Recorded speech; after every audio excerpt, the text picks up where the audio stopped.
ఏర్పాట్లను జిల్లా ఎస్పీ శ్రీనివాసరావుతో కలిసి కలెక్టర్ అరుణ్ బాబు పరిశీలించారు. అనంతరం కలెక్టర్ మాట్లాడుతూ భక్తులకు ఎలాంటి ఇబ్బందులు కలగకుండా ఏర్పాట్లు చేస్తున్నామని చెప్పారు.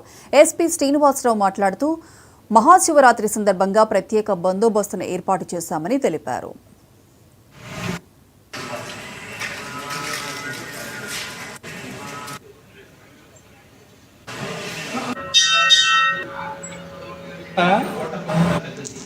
తర్వాత అమరావతి వస్తుంది, తర్వాత మనకి సత్రసాల, దైదల, గుర్తికొండ పెరుగు, ఇంకా చిన్నది నరసరావుపేటలో ఉంటుంది, చేజర్ల దగ్గర ఆల్మోస్ట్ 8 టెంపుల్స్ మనం అనుకుంటాం. అందులో 5 టెంపుల్స్ మనకి పెద్ద బందోబస్తు ఉంది.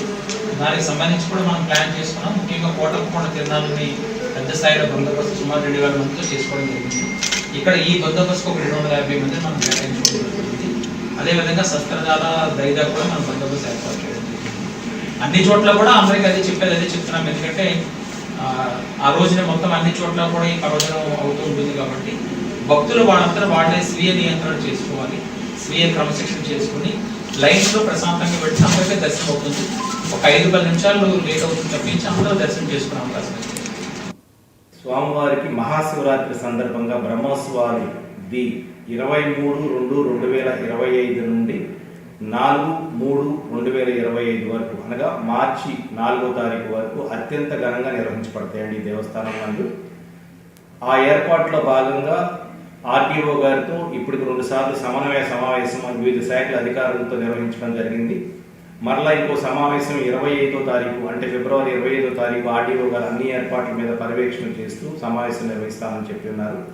ఇప్పటికీ అన్ని ఏర్పాట్లు మొదలుపెట్టాము. అన్ని శాఖల వారితో సమన్వయంతో అన్ని ఏర్పాట్లు చేస్తూ ఉన్నాము.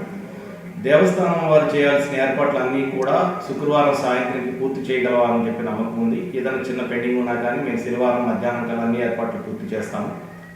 భక్తులు ఈ దేవస్థానానికి వచ్చే భక్తులందరూ కూడా నదీ స్నానం చేసి స్వామివారి దర్శనం చేసుకోవడానికి ఇష్టపడతారు.